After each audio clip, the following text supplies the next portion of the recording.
세상에서 가장 빠른 마감 시황 방송 클로징벨 라이브 돌아왔습니다. 안녕하세요. 9월 8일 방송 혼자서 진행을 시작을 해보도록 하겠습니다. 우리의 터줏대감 명민준 앵커가 많이 아프다고 하니까요. 여러분들 응원을 해주시고 저희는 우리 유니스토리 자산운용 김장렬 본부장님 그리고 AJ 인베스트먼트 이재규 주식전략 본부장님과 함께 오늘 이야기를 나눠보도록 하겠습니다. 두 분 안녕하세요. 네, 안녕하세요. 네, 반갑습니다. 반갑습니다. 네. 약간 휑하긴 한데 좀 더 좋은 것 같기도 하고요. 그죠? 더 좋지. 오. 아이고 아프다니까. 그러니까요. 그러니까. 아침엔 나왔죠. 아침에는 또 본부장님하고 함께 하셨죠. 근데 아침에도 약간 조금 느낌이 조금 안 좋았어요. 좀 컨디션이 안 좋아 보인다는 느낌을 받았거든요. 화장실에 가야 되는데 참는 것 같고. 그리고 말을 할 때도 약간 핀트가 약간 평상시도 약간 그랬지만 그래서 좀 몸이 안 좋은가 생각이 들어서 사실은 주말에 아까 우리 작가님하고 얘기했는데 이렇게 몸 보신하는 거 먹잖아요. 먹으면서 명민이 생각했어. 왜냐면 이 아저씨가 좀 몸이 좀 허한 것 같다 생각이 들어갖고 했는데 딱 오늘 탈이 났네. 근데 또 다 보고 있을 테니까요. 그래? 녹화만 되겠네. 네, 그러니까요. 빨리 캐치하시길 바라고요. 네. 시장은 그래도 저는 사실 주말에 굉장히 걱정을 했거든요. 그래요? 왜냐면 이제 미국에서 그런 일도 있었기 때문에 이러다 오늘 쭉 빠지는 거 아닌가 했는데 오늘 시장 그나마 아니죠. 이 정도면 괜찮지 않나라는 생각이 듭니다. 코스피 0.46% 다시 상승폭 키워내면서 3,219선 지켜내고 있고요. 그리고 외국인도 사주고 기관도 사주고 있어요. 코스닥은 조금 더 강한 모습이죠. 0.87% 상승하면서 818포인트 지나가고 있는데 일단 저는 개인적으로 제가 평가할 건 아니지만 그래도 미국에서 들려온 소식 대비 시장이 조금 강하지 않나라는 생각이 드는데 우리 본부장님께서는 어떻게 보셨나요? 네, 오늘 우리 시장 지금까지도 잘해주고 있고요. 마감 기준으로도 잘 마감이 될 것 같습니다. 어쨌든 삼성전자와 SK하이닉스가 잘 버텨줬고 오늘 현대차 같은 경우는 약간 부진할 수밖에 없었죠. 근데 그럼에도 불구하고 전반적으로 수급적인 부분이 굉장히 좋았다라고 말씀을 드리고 싶어요. 제가 그러니까 시장에 대해서 이제 굉장히 보수적인 의견들을 많이 드려왔었는데 당시에 어떻게 표현을 드렸냐면 연말까지 재미가 없을 가능성이 있다라는 말씀을 드렸거든요. 근데 그 재미가 없다라는 게 안 좋을 거란 이야기는 아니었어요. 그래서 이제 좀 재미가 없다라는 것이 이제 종목별 장세가 좀 이어질 가능성이 높다라는 부분이었다라는 말씀 한번 드리고 싶고 전반적으로 이제 오늘 수급을 보시면 아시겠지만 비차익 쪽에서도 프로그램 매수가 꽤나 많이 들어왔거든요. 전 이게 굉장히 긍정적이어 보입니다. 이건 어떤 의미예요? 비차익 매수 같은 경우는 어쨌든 그 파생 쪽과 연동되지 않은 물량들이 기계적으로 좀 들어왔다라고 보시면 좋을 것 같은데 우리 시장에 대해서 어떻게 보면 약간의 상방 베팅이 들어온 게 아닌가라고 저는 좀 생각이 되거든요. 물론 이 자금이 어디로 들어왔는지는 장이 마감되고 나서 우리가 좀 체크를 해봐야겠지만 전반적으로 견조했고 추가적으로 이제 주말 지나오면서 특징적인 부분이 있었죠. 금리 인하가 100%까지 올라갔습니다. 그렇기 때문에 우리나라에서 제약바이오도 오늘 굉장히 좋았고요. 로봇도 괜찮았고요. 전반적으로 좀 긍정적인 모양새가 이어졌다라는 말씀드리면서 제일 중요한 것은 외국인들이 들어오느냐 마느냐예요. 근데 외국인들이 계속해서 순매수를 해준다면 생각보다는 그래도 견조한 우리 시장이 이어질 가능성이 높겠다. 항상 3,200포인트까지 올라오게 되면 매물이 나왔거든요. 근데 오늘은 그래도 종가 기준으로 잘 마감이 될 가능성이 높다라고 보여지기 때문에 시장에 대해서는 그래도 지난주보다는 좀 더 긍정적으로 보여진다라는 의견 드리겠습니다. 근데 외국인의 들어오는 규모가 크진 않잖아요. 요즘은 조금 신경 쓰이는데 이건 괜찮나요? 그래도 우리가 좀 극단적으로 제가 생각을 해보면 개인 투자자분들께서만 매매하는 것보다 훨씬 더 낫다라는 말씀 드리고 싶고 오늘 제가 이제 선물을 좀 보고 있는 선물 같은 경우는 오늘 매도가 나왔네요. 제가 좀 잘못 보고 있나? 매도가 나오고 맞죠? 있었어요. 선물 지금 4천억 정도 매도가 나오고 있는데 이건 좀 안 좋은 부분이 맞기는 합니다. 근데 전반적으로 이제 외국인들이 그동안 우리 시장에서 어느 정도 매도 포지션을 가져갔었던 지가 좀 됐었거든요. 코스피 같은 경우는 지난주였죠. 8월 말에서 9월 초까지 매도가 좀 나오다가 최근엔 또 5거래일 동안 6거래일 동안 다시 한번 이제 매수가 좀 들어와 준다라는 것은 굉장히 긍정적이고 오늘 또 증권주들도 많이 올라왔거든요. 그러니까 우리나라의 정책적인 부분에 대한 기대감도 어느 정도 반영이 됐다라고 보여집니다. 그래서 전반적으로 저는 괜찮다라는 말씀 드리고 싶고 제가 지금 말씀드리면서 보니까 지금 4거래일 5거래일째 개인 투자자분들께서 코스피에서 매도를 하고 있거든요. 네. 제가 그러니까 우리 방송에서 로봇도 좀 괜찮고요. 제약바이오도 괜찮습니다라는 말씀 드렸는데 요 업종군들이 좀 많이 올라왔다라는 의견들이 있었어요. 근데 이 종목군들 같은 경우도 기관과 외국인들이 매수를 해주고 있기 때문에 저는 상방이 좀 더 열려 있다라고 보고 있거든요. 근데 우리 지금 종합주가지수 같은 경우도 개인 투자자분들만 매도를 하고 있어요. 네. 이건 저는 나쁜 시그널이라고 보여지진 않거든요. 그래서 이제 외국인들 수급이 오늘 2천억 좀 안 되게 들어오는 것 같아요. 금액 자체가 크지는 않지만 그래도 추세적으로 지난 6거래일 정도에서 봤을 때는 하루를 제외하고는 매수가 계속 들어왔거든요. 그래서 외국인들이 순매수가 좀 더 이어질 수 있다라는 의견 드리면서 외국인들 수급이 우리나라 시장에 키를 쥐고 있다라는 말씀 드리겠습니다. 알겠습니다. 국장매매는 개미들이 제일 잘한다라고 암살자님이 말씀해 주시는데요. 지금 파는 게 아주 좋은 선택이길 바라면서 우리 본부장님은 오늘 시장 어떻게 보셨는지 관전평 들어볼까요? 네, 나쁘지 않았죠. 이제 외국인이 많이 들어왔습니다. 코스피에서. 사실은 삼성하이닉스가 버틴 것뿐만 아니고 개별 네. 종목들은 많이 갔어요. 그러니까 제약바이오에서도 많이 갔고 조선에서도 중소 종목 그런 또 갔고 제약도 가려고 그다음에 또 반도체 소부장도 또 많이 갔고 간 거는 그래서 골고루 오를만한 올랐고 유일하게 빠진 건 자동차 거의 자동차 아니겠냐 큰 거에서는 보고 있고 심지어 LG 엔솔조차도 오전에 마이너스 시작하는 타다가 결국은 플러스로 돌아왔거든요. 근데 도중에 이런 얘기가 나왔죠. 결국은 우리 사람 없다 배터리 만드는데 미국에서 그리고 또 중간에 또 조선도 사람 없다 뭐 이런 식으로 나오면서 트럼프가 뭐 하자는 건지 모르겠지만 하여튼 그렇게 나와서 이게 전화위복이 됐으면 좋겠는데 아직 설벌 지금 뭐 하고 자동차는 그게 아니더라도 뭐 지금 파업 약간 부분 파업하고 있고 네. 노란 봉투법 때 약간의 부작용은 뭐하지만 약간 노이즈 이런 것도 나오고 있어서 오늘은 쉬어왔다. 근데 사실은 자동차 빼놓고는 빠진 게 없지 않아요?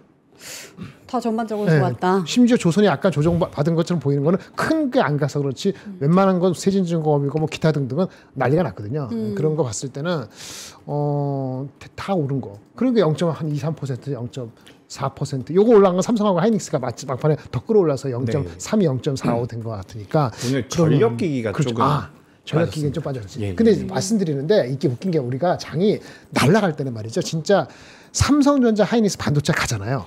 근데 전력기기도 같이 가면 진짜 장 날아가는 거예요. 근데 제가 쭉 보면은 그 같이 가는 게 없어. 삼성, 하이닉스 반도체 가면은 그 전력기기는 아무래도 약하더라고. 그게 항상 그리고 항상 HD 현재 일렉트릭 기준으로 했을 때 50만 원이 항상 목이야. 50만 원 항상 목이라는 게 PER로 내년 기준으로 23배 넘어가면은 쉽지 않거든요. 딱 거기 걸리는 게 50만 원이에요. 그래서 그런 거는 약간 자동차도 그렇고 조선도 그렇고 그 변압기도 그렇고 네. 그것이 그렇게 약간의 아쉬운 점이 있는 거죠. 그럼 그것까지 없으면 장이 0.8% 더 못 가게 뭔가 이렇게 막아놓은 거 아니에요? 상방 막아놓기보다. 근데 오늘 또 무슨 얘기 나온지 아세요? 또 그 20억, 50억 하는 거. 네. 그거 어떻게 한다고 나온지 아세요? 논의해 보겠다. 아니 김민석 그 누구지? 그 국무총리인가? 맞죠? 100억? 네. 아니 10억에서 50억을 쪼갰네. 그 중간에 보면서 이게 무슨 얘기인가 하는데 그런 걸 포함해서 금융시장 얘기를 들어보겠다는 거 하면서 찾아보세요. 우리 저기 부부장님. 네. 맞을걸요? 김민석. 맞습니다. 그렇죠? 예. 10억에서 50억을 쪼개갖고 누구는 10억 누구는 20억 무슨 어떻게 하는지 모르겠는데 굉장히 복잡한 그건 약간 실망스러운데 그래도 장 자체가 일단 금리 인하라는 거에 딱 무게추를 달고 가는 것 같아요. CPI까지 잘 갔으면 좋겠습니다. 네, 이 기사를 말씀하시는 것 같아요. 양도세 대주주 기준을 10억에서 50억 구간을 세분화 검토하겠다. 김 총리가 자본시장 존중하는 정부가 될 것이다 라면서 이런 이야기를 했는데 이게 과연 자본시장을 존중하는 일인지는 좀 더 확인을 해봐야 될 것 같습니다. 일단 3시 30분 지나가고 있고요. 저희 땡땡땡 쳐보도록 할게요. 장 마감을 해보도록 하겠습니다. 드가님이 발사해 주셨고요. 5초 전효미님 땡땡땡 권종근님 어서오세요. 땡땡땡 해주셨고요. 드가님이 민트민트 오늘 명행이 없어서 민트민트한 날입니다. 호시우행님도 오셨고요. 양도세 대주주 기준에 대해서 차등 적용이라고 궁금하신 점 남겨주셨네요. 그리고 오늘 제가 사실 혼자 진행하기 때문에 질문이 조금 약하기 때문에 여러분의 질문을 아주 많이 반영을 하도록 하겠습니다. 여러분의 천국 같은 날카로운 질문들 많이 올려주시면은 두 분이 아주 시원하게 해결을 해주실 겁니다. 여러분 많이 올려주세요. 망고님도 와주셨고요. 내일은 단타왕님 땡땡땡 해주셨습니다. 럭키님이 민주님 없어요 했는데 민주님 누구세요? 네, 치즈 야옹님도 땡땡땡 해주셨습니다. 어서 오세요. 반갑습니다. 자, 3시 30분 지나면서 저희 마감을 해보도록 할 텐데요. 오늘 지수가 어떻게 마감됐는지 볼게요. 코스피는 뭐 거의 비슷하게 마감했네요. 0.45% 상승하면서 3,219선. 3,200선을 지켜내주면서 그리고 차트도 좀 예쁘게 올라와 주면서 마감을 했습니다. 코스닥이 오늘 조금 더 강한 모습이었는데요. 코스닥은 0.89% 상승, 거의 820선까지 올라오면서 818선까지 올라와줬고요. 코스피에서는 외국인이 1,600억 원 정도, 기관이 1,178억 원 정도 사줬는데 코스닥에서는 오히려 외국인이 팝니다. 그리고 기관만 사주는 모양새입니다. 기관이 500억 원 정도 사줬습니다. 그리고 코스피랑 코스닥 모두 상승 종목이 더 많았는데요. 뭐 코스피는 한 500 종목 정도, 코스닥은 한 900 종목 정도 더 강한 모습을 보여줬습니다. 선물 시장에서는 외국인이 파는 모습을 보였는데 이게 조금 더 바뀔 수도 있으니까요. 다시 한번 들어오는 거 확인해 봐야 될 것 같은데 우리 재균님한테 넘겨서 시향 한번 들어보도록 할까요? 네, 뭐 아까 서두에도 잠깐 말씀드렸던 것 같은데 전반적으로 잘 마무리가 됐습니다. 기관들과 외국인들의 순매수도 좀 이어지는 것 같고요. 코스피 같은 경우는 외국인들이 2,600억 순매수, 코스닥 같은 경우는 외국인들이 좀 매도를 했는데 뭐 매도 금액 자체가 크지는 않습니다. 오히려 코스피에 들어온 외국인들의 자금이 한 5천억, 8천억 정도는 좀 넘어주면 좀 더 의미가 있을 텐데 그렇게 되지 못한 부분이 좀 아쉽긴 하지만 그래도 전반적으로 자금이 좀 들어왔다라는 말씀 드리고 싶고요. 뭐 삼성전자와 SK하이닉스 잘 마무리됐고요. 오랜만에 한화 에어로스페이스 같은 경우도 좀 올라왔고요.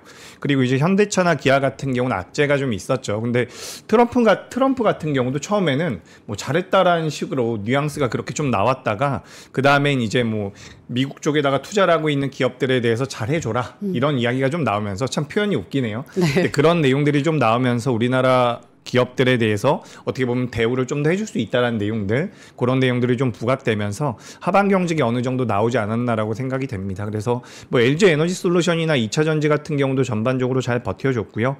그리고 이제 코스피보다는 오늘 코스닥이 굉장히 좋은 모습이 많이 나왔는데 코스닥 같은 경우는 지금 뭐 알테오젠이라든지 제약바이오 그리고 미용기기 쪽으로 자금이 많이 들어갔거든요. 지난주부터 이제 LNC 바이오라고 하는 기업이 있습니다. 뭐 파마 리서치를 따라갈 수 있다, 더 좋은 시세가 나올 수 있다라는 내용들이 나오면서 이 미용기기 쪽으로도 자금이 좀 많이 들어왔던 것 같아요. 그래서 오늘도 뭐 파마 리서치 많이 올라왔고요. 사실 전반적인 흐름을 놓고 봤을 때는 우리 시장이 지금 금리 인하에 대한 모멘텀으로 움직이고 있거든요. 지금 빅컷 확률이 10%까지 올라오는 부분들이 있는데 제가 항상 우리 방송에서 말씀드렸던 것처럼 금리 인하라는 것은 금리 인하를 한 이후에 뭐 추이를 좀 볼 수도 있겠지만 대부분 우리가 금리 인하기라고 표현을 합니다. 그렇기 때문에 금리 인하가 한번 시작이 되면 추세적으로 금리 인하가 진행될 가능성이 높기 때문에 그에 대해서 수혜를 받을 수 있는 종목군들이 좀 변동성이 잘 나왔다라고 보시면 좋을 것 같아요. 그래서 뭐 제약바이오 전반적으로 좋았고요. 로봇 쪽 같은 경우는 우리가 과거에는 뭐 휴머노이드다라고 이야기를 하면서 네. 우리나라 기업들이 뭐 상대적으로 기술력이 떨어진다라는 이야기들이 많이 있었는데 뭐 최근에는 물류와 관련되어 있는 기업들이라든지 뭐 스마트 팩토리 쪽 으로 자금이 들어오면서 성장주 단이 전반적으로 좋았다라는 말씀 드리고 싶습니다. 그리고 뭐 반도체 같은 경우도 좋았어요. 리노공업도 굉장히 좋았고요. 이오테크닉스도 좋았고 물론 모든 업종 내 종목군들이 올라간다라고 보기는 어렵겠지만 상승할 수 있는 모멘텀이 있는 기업들 같은 경우는 주가 상승이 잘 나왔다. 그래서 저는 이제 전반적으로 우리 시장이 네. 수급적인 부분에서도 양호했다라고 판단이 되고요. 업종별로도 긍정적이었다라고 보고 있고 우리가 굳이 좀 더 특징적인 것을 찾아본다면 시장은 금리 인하에 좀 포커스를 맞추고 있다. 그리고 추가적으로 지금 증권주들도 올라왔거든요. 그러니까 우리나라의 정책적인 부분에 대한 영향도 많이 받은 것 같아요. 네. 오늘 주택 공급을 많이 한다라는 내용들 나오면서 중소형 작은 기업들도 많이 움직였거든요. 그러니까 우리나라가 지금 어쨌든 대선이 진행이 된 해이기 때문에 네. 여러 가지 정책적인 모멘텀에 의해서 시장이 좀 변동성을 많이 보이고 있다. 저는 이렇게 보고 있으면서 이제 금리 인하에 대한 수혜 그리고 지난주 후반에 좀 약했었던 업종이 있어요.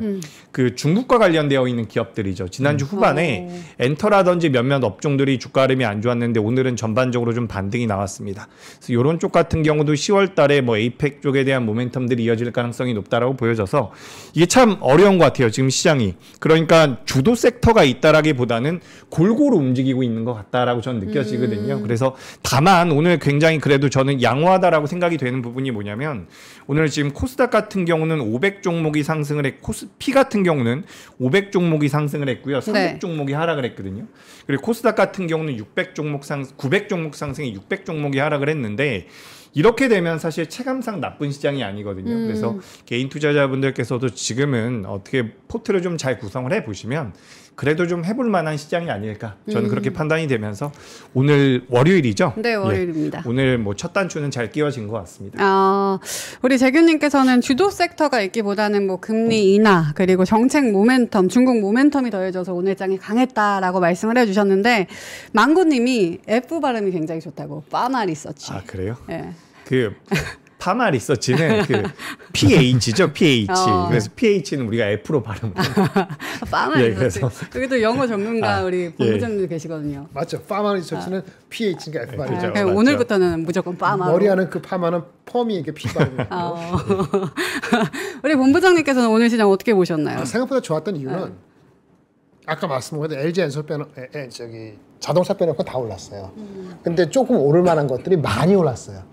말씀드려볼까요? 아까 우리 주택 뭐 135만 주 한 달에서. 부동산 정책. 근데 큰 주식은 안 올랐어요. 뭐 현대건설이나 삼성물산 이런 거 별로 안 해놓았고 뭐 이상한 게 미안합니다. 잘 몰라서 그렇지. 뭐 KD, 금강공업 뭐 이런 것들은 뭐 20% 30% 상한가 뭐 이랬거든요. 그런 거 많이 올랐지. 그 다음에 그 소부장 중에서도 생각보다 더 많이 오르는 게 뭐 유니테스트 뭐 이런 것도 10몇 % 오른 것도 그렇고 LNC 바이오 제가 말씀드렸는데 LNC 바이오가 아마 지난주에 거의 상한가지 않았나?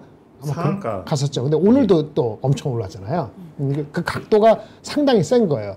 그리고 조선주는 전반적으로 애매했다고 보잖아요. 근데 보세요. 오리엔탈 전공이라는 주식이 있거든요.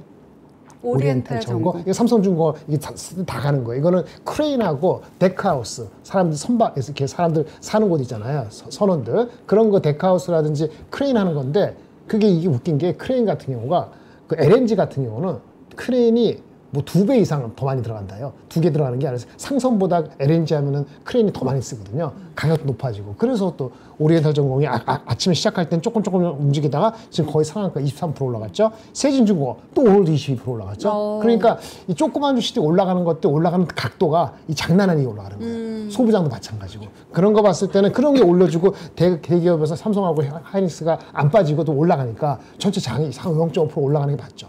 비록 환율이 안 내려가더라도 이렇게 펀더멘털이 올라가면 방법이 좋은 방향으로 갈 수밖에 없는 거예요. 그렇게 다 가다 보니까 이게 그 외국인이나 기관들이 봤을 때 이제 또 너무 많이 오른 거는 약간 우리 코스닥 같은 약간 이익 실현도 할 수 있고 골고루 간다고 보면 되고요.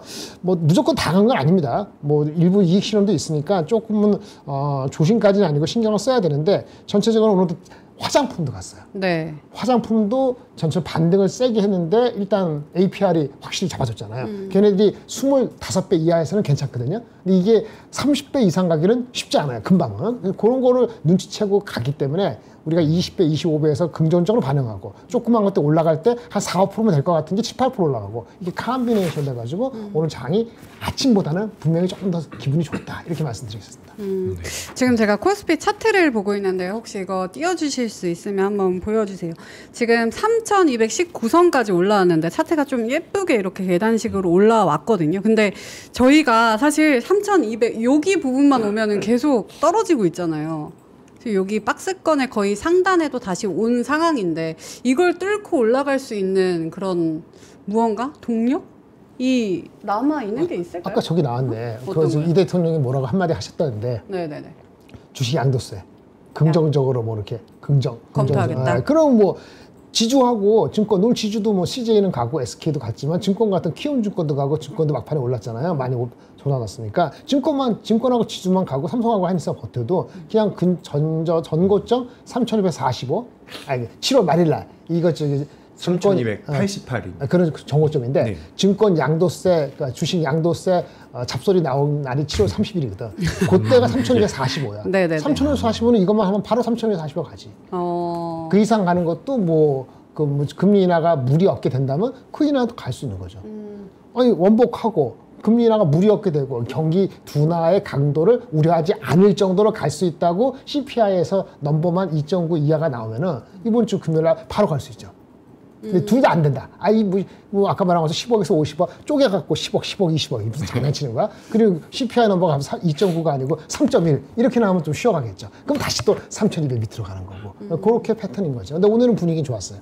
그러면 일단은 그 주식 양도소득세 요거에 대한 게 바뀌어야 뚫을 수 있다라고 보시는 거네요? 아니, 그거 없이는 쉽지 않습니다. 금리 인하하고 그게 합치면은 정고점 가는 거예요. 금리 인하하고 그거 합쳐지지 않으면은 하나도 삐끗하면은 갔다 다시 마는 거예요. 예.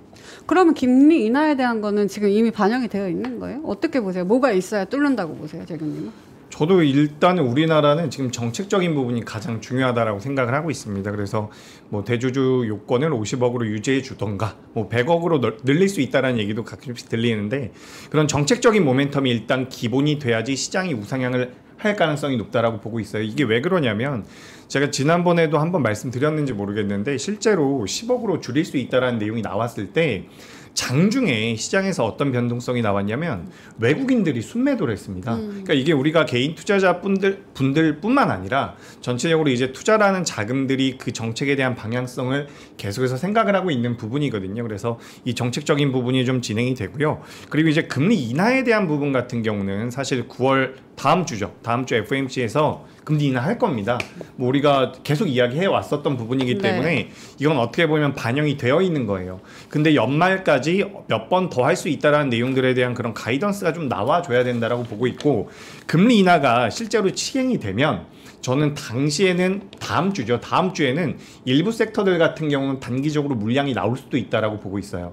그러니까 지금 시장에 대해서 금리 인하는 생각보다 그렇게 큰 방향성을 만들어주기는 어렵다라고 보고 있고 정책적인 부분이 중요하다라고 생각을 하고 있습니다. 그리고 이제 제가 계속해서 시장에 대해서 살짝 보수적으로 말씀드리고 있는데 안 좋다라는 게 아니라 엄청나게 좋기는 어렵다라는 의견입니다. 그래서 일단 첫 번째로는 저도 정책적인 부분에서 모멘텀을 좀 만들어 갔으면 좋겠고 지금 보시면 아시겠지만 우리나라 조선주 한번 볼까요? 지금 우리 시장을 이끌어왔었던 대형 종목군들이나 자금이 좀 큰 섹터를 보시면 조선 이야기를 많이 하세요. 지금 삼성중공업인데 오늘 0.4% 올랐습니다. 그죠? HD 현대중공업도 잠깐만 볼게요. 0.5% 빠졌습니다. 이게 무슨 의미냐면 근데 한라 ISM인가요? 오늘 뭐 레포트가 하나 나왔는데 요거 22% 올라왔거든요. 제가 지난번에 이제 우리가 엔진 쪽에 대한 투자 포인트를 잡아갈 필요가 있다라는 말씀드리면서 언급했었던 케이프 그리고 KSP라는 기업도 있거든요. 작은 기업입니다. 근데 이 기업들을 제가 왜 말씀드리냐면 지금 작은 기업들이 움직이고 있다라는 거예요. 지금 반도체 같은 경우도 SK하이닉스가 아주 탄력적인 모습을 보이고 있는 게 아니라 그 아랫단에 있는 종목들이 변동성이 잘 나오고 있거든요. 그래서 우리가 살펴보면 지금 시장이 대형주에서 중소형주로 어느 정도 옮겨가고 있다라고 저는 판단이 되고 있습니다. 그렇기 때문에 종목별 장세가 이어질 가능성이 높다. 이렇게 좀 말씀드려보도록 하겠습니다. 알겠습니다. 저희가 금리 인하 이야기가 나왔으니까 이거 한 번 더 짚어보고 넘어가도록 하겠습니다. 실업률이 4.2에서 4.3%로 상승하면서 6월 이후 고용시장이 냉각이 됐습니다. 그러면서 이제 연준의 9월 금리 인하 기대감이 높아졌는데요. 25bp에서 이제는 50bp까지 이야기가 나오고 있는데 우리 본부장님의 의견이 저는 궁금해요. 본부장님께서는 50bp까지도 가능하다고 보시나요? 50bp를 가능한 게 중요한 게 아니고 어떤 상황에서 그걸 하느냐가 중요하죠. 오전에 한 거 있는데 다시 한번 말씀드리겠습니다. 페이지 이제 2페이지부터 잠깐 볼게요. 나 아침에 보셨겠습니다만 네. 2페이지. 네, 보실까요? 띄워주실 거예요. 이거 냉각이라는 표현은 저는 안 쓰겠어요. 고용이 둔화된 거는 두드러졌어요. 맞죠? 취업자 수가 2만 명밖에 안 나왔어요. 컨센서스가 7만 명이었어요. 그렇죠. 그러니까 금리 인하는 두 번은 기본적으로 하고 혹시 세 번도 하지 않겠냐라는 생각이 드는 게 맞죠. 특히나 6월은 마이너스가 됐어요. 6월 마이너스가 됐다니까요. 2만 명이 줄어서. 그래서 4개월 평균이 2만 7천 명이에요. 그럼 굉장히 낮아진 거 아닙니까? 그런데 이런 거 한번 생각해 볼까요? 오전에 말씀드렸는데 DB금융의 그 문홍철 그 팀장 그분이 이제 많이 여러 가지 얘기를 하는데 이 문구를 제가 가져왔어요. 분명히 고용은 둔화됐는데 해석을 어떻게 하느냐에 따라서 금리 인하를 적극적으로 할 수도 있고 천천히 할 수도 있다. 잘 생각해 볼까요? 지금 취업이 안 되고 있어요. 취업자 수가 좀 줄고 있잖아요. 뒤넘음이. 그런데 이것이 기존의 이민 추세가 뚜렷하다 그러면은 잉여 그러니까 남아도는 인력이 너무 많다고 해석될 수도 있는 거거든요. 그럼 빨리 금리 인하를 해줘.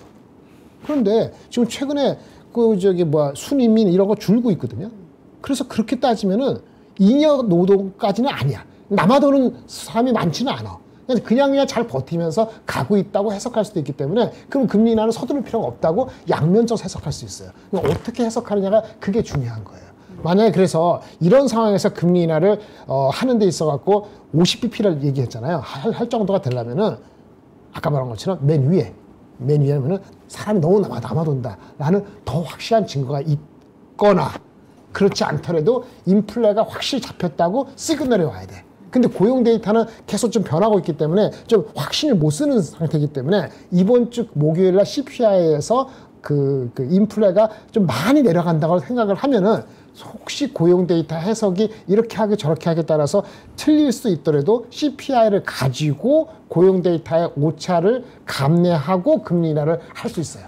그러면은 이제 제가 봤을 때는 2번 플러스 알파가 나오거든요. 시장에서. 그런데도 불구하고 한꺼번에 빅컷을 하는 건 시장에는 나쁜 신호를 일으킬 가능성이 있기 때문에 만약에 50bp를 한꺼번에 만약에 9월 17일 한다 그러면은 지금 이런 데이터 가지고 그러면 제가 봤을 때는 시장은 안 좋게 받아들일 가능성이 좀 더 있다 이렇게 보여집니다. 하더라도 한 번 하고 향후의 가능성은 여러 가지 가능성을 넘겨놓고 실제 한 2번 정도를 10월에 하거나 12월에 하는 게 가장 바람직한 흐름으로 가지 않을까라고 저는 개인적으로 봐요. 그러니까 빅컷은 일어날 수 있느냐 지금 봤을 때는 저는 퀘스천이다. 그리고 일어난다 그럼 지금까지 나와 있는 데이터 갖고 하면은 잘못 나쁜 시그널을 받아들일 가능성이 좀 더 크지 않을까라고 저는 봅니다. 저도 좀 비슷해요. 네. 저도 이제 이게 빅컷이 되면 이거는 경기 침체다. 그러니까 좀 우려가 될 가능성이 높다라는 거죠. 그래서 계속해서 데이터를 좀 보면서 진행이 될 가능성이 높다라고 보고 아마 25bp가 될 겁니다. 근데 여기서 사실 우리가 25bp 인하가 될 것이다, 50bp 인하가 될 것이다라고 이야기를 하는 부분도 굉장히 중요하지만 어쨌든 방향성에 대해서 저는 공부를 해야 되고 거기서 이제 투자를 하시는 분들 입장에서는 거기서 투자 아이디어를 만들어야 된다라고 보거든요. 결국에는 금리 인하가 된다라는 가정하에 우리가 하반기에 포트폴리오를 구성할 필요가 있다라고 저는 생각을 하고 있고 그래서 금리 인하 쪽에 대한 수혜를 받을 수 있는 쪽을 보시는 게 맞다라고 말씀드리고 있는 겁니다. 우리가 지금 크게 봤을 땐 두 가지라고 저는 생각을 해요. 한 가지는 금리 인하. 네. 금리 인하라고 한다면 그에 따른 수혜를 받을 수 있는 우리나라 종목이 있을 거고요. 종목군이 있을 거고 또 한 가지는 정책이죠. 우리나라 정책. 아까 전에도 잠깐 말씀드렸는데 전반적으로 이제 저는 이 두 가지를 큰 틀로 두고서 포트를 구성해야 된다라고 보고 있어요. 그래서 뭐 지주사라든지 오늘 증권주들도 많이 올라왔는데 뭐 증권주들도 괜찮을 것 같고요. 그러니까 연말이 되면 뭐 배당 성향이 강한 종목들로 자금이 들어오는 경우도 있고요. 뭐 증권사들 같은 경우도 뭐 금리 인하에 대한 수혜도 받을 수가 있거든요. 금리 인하가 되면 채권의 그 평가 가치가 올라가기 때문에 그에 따른 수혜도 받을 수가 있고 그러니까 그렇게 해서 주가가 움직이는 것은 또 보험주들이 그렇게 움직이거든요. 그래서 우리가 지금 여러 가지 내용들이 있는데 그 내용들을 알고서 그걸 어쨌든 투자 아이디어로 바꿔야 되잖아요. 투자 아이디어를 바꾼다라는 관점에서는 저는 여전히 정책 쪽 그리고 금리 인하 쪽 이 두 가지를 좀 집중해야 된다라는 의견을 드리겠습니다. 일단 빅컷은 두 분 모두 시장이 경기 침체로 받아들여서 좋지 않을 것이다라고 보시는 것 같고 일단은 목요일날 CPI를 한번 봐야 될 것 같습니다. 저희 오늘 월요일이기 때문에 월요일 이번 주 증시 뭐 일정 준비된 거 있나요? 일정은 준비된 건 없는데 말로 설명하면 간단합니다. 그건 준비됐네요. 일단은 이제 내일 아마 내일 장 끝나 우리나라 시간으로는 우리 장 끝나죠. 네네. 거기 실적 중에서 이제 그 오라클 실적이 발표되는 게 있어요. 오라클. 그거 좀 보셔야 돼요. 본부장님이 계속 집중해서 보시던 종목이죠. 그렇죠. 예. 지난주에 브로드컴 워낙 의미가 있기 때문에 혹시 시간이면 브로드컴 살짝 말씀을 드릴 텐데 브로드컴만큼은 브로드하진 않지만 그 이제 의미가 있을 수 있습니다. 보시고 네. 이번 주 실적은 그거 하나 같아요. 오라클. 그리고 PPI가 수요일에 나오고 미국 시장으로 그다음에 CPI가 목요일 날 미국 시간으로 그 우리 시간은 목요일 날 금요일 날 발표되겠죠. CPI가 중요하죠. CPI 숫자가 지금 전월 대비했을 때 0.3%.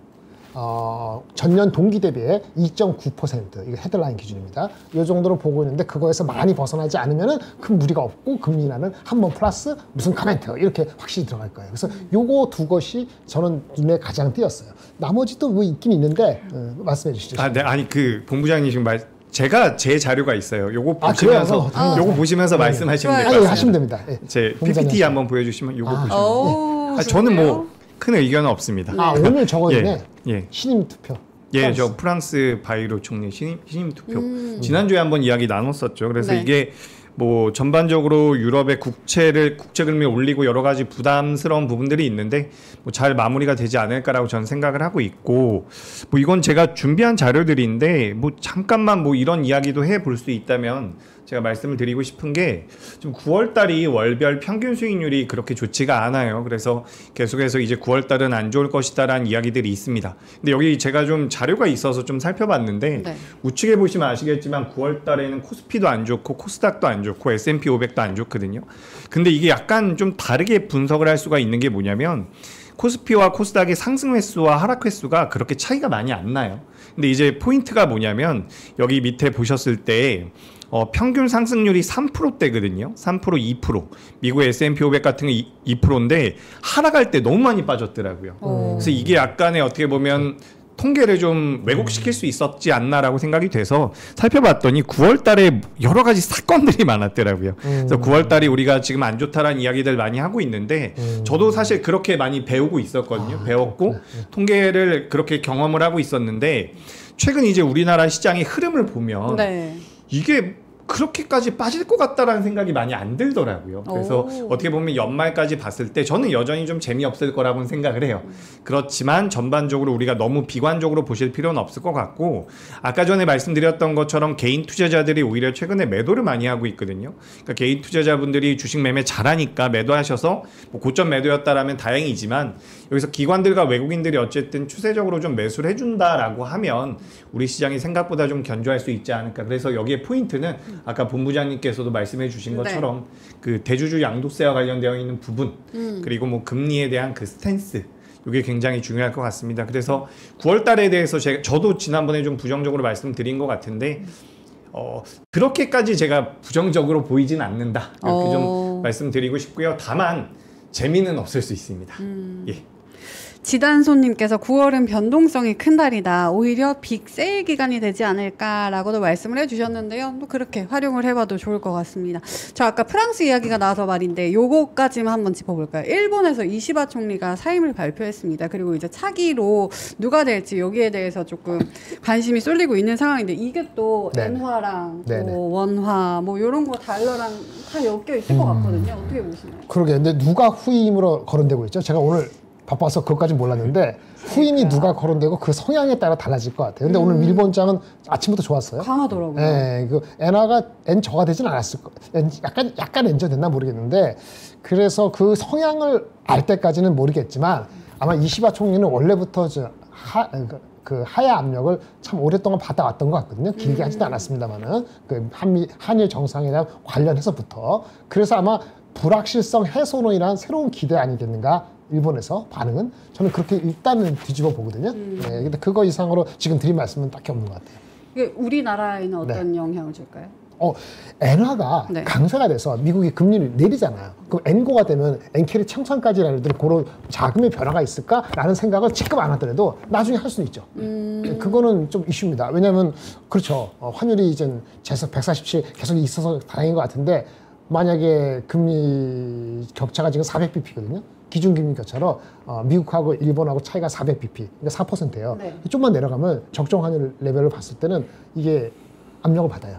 그러니까 N이 강세가 돼서 청산까지 해도 이게 손바뀜이 있을 수밖에 없어요. 근데 지금이 아니더라도 근데 그런 성향을 지지하는 정치적인 이걸로 인해서 이시바 다음에 하는지 여부를 제가 좀 파악해야 될 것 같아요. 알겠습니다. 다음 총재로는 다카이치 사나에 전 경제안보상과 고이즈미 신지로 농림수산상이 거론이 되고 있다고 합니다.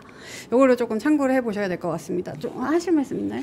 저도 뭐 딱히 없습니다. 근데 이시바 총리가 그렇게 우리나라에 비우호적이진 않았던 것 같아요. 소파, 그렇죠. 그렇기 때문에 뭐 만약에 새로 이제 선임되는 분이 우리나라와 경쟁 관계가 좀 더 강하게 어필이 되면 뭐 그건 우리나라와 일본의 관계인데 사실 이제 일본 같은 경우는 엔화라는 그 기축통화를 하나 가지고 있기 때문에 그 환 시장에 대한 영향력은 우리가 좀 체크를 해봐야 되지 않을까 저도 그렇게 생각이 듭니다. 알겠습니다. 저희 그럼 우리 재규님 가져오신 자료 보면서 하나씩 살펴볼까요? 그죠. 오늘 자료를 준비했으니까 좀 보면서 말씀드리도록 하겠습니다. 일단 오늘 제가 이거를 이제 아침부터 좀 보면서 준비를 해봤는데 첫 번째로는 건설, 그리고 증권, 조선 기자재, 로봇, 제약바이오 오늘 좋았고요. 약세 업종은 지난주에 좀 올라왔더라고요. 의료 AI랑 자동차, 전력기기 이쪽이 좀 약했는데 대부분 이제 우리가 방송에서 한두 번 정도는 언급을 드렸던 섹터이기 때문에 제가 조금 간단하게 진행을 해보도록 하겠습니다. 일단 뭐 정책적으로 뭐 2030년도까지 수도권에 135만 호를 공급하겠다라는 내용이 나왔죠. 그래서 관련되어 있는 종목들이 장 초반에 엄청나게 강했어요. 네. 뭐 금강공업도 그렇고요, NRB도 그렇고요. 그래서 뭐 이제 테마로 우리가 나눠 보면 모듈러 주택이나 건설 중소형주들, 뭐 철강, 리모델링 전부 다 움직였는데 사실 장 후반부가 되면서 윗꼬리가 달린 기업들이 굉장히 많습니다. 그래서 사실 우리가 주식시장에 오래 계셨던 분들은 아실 거예요. 중소형 건설주들 움직이면 엄청나게 움직이거든요. 네네. 근데 이게 연속성을 띨지 여부는 좀 봐야 될 것 같고 실제 이게 실적으로 이어질지는 좀 봐야 된다. 아무래도 우리가 부동산에 투자되어 있는 자금들이 굉장히 많거든요. 제가 알기로는 우리나라가 전체 자산 중에서 60% 이상이 부동산 쪽으로 들어가 있는 걸로 알고 있어요. 맞아요. 이게 그러니까 유럽이라든지 미국이라든지 다른 선진 증시에 비해서 굉장히 큰 자금이거든요. 그래서 부동산 시장에 대해서 우리가 좀 이야기를 해봐야 되고 생각을 좀 해봐야 되는데 어쨌든 그런 내용으로 인해서 우리 증시에는 이런 종목들이 움직였다라는 말씀 드려봅니다. 그래서 뭐 우리가 부족분이 있을 것이다라는 얘기들, 수도권과 서울에서 그런 얘기들, 그리고 뭐 공공택지 공급 확대와 조기화, 뭐 노후시설 재정비 이렇게 이제 계획이 나왔어요. 근데 이런 계획이 나오면서 우리나라 시장에 주가들의 변동성이 굉장히 커졌거든요. 그러니까 결국에는 정책적인 부분에 대해서 우리나라 시장에서 굉장히 강하게 받아들이고 있다라는 거죠. 그러니까 지금 우리가 여대야소라고 이야기를 하잖아요. 그래서 정책적인 부분은 그런 정치적인 스탠스와 상관없이 주식 투자를 한다라면 전 체크가 필요하다라는 말씀을 드리고 싶고, 다만 오늘 뭐 현대건설이라든지 삼성 E&A 같은 큰 기업들은 안 움직였거든요. 그래서 이런 것들 체크하시면서 일단은 좀 테마가 형성이 된 것 같습니다. 저 그게 궁금했어요. 왜 큰 대형주들은 안 가고 중소형주만 가지?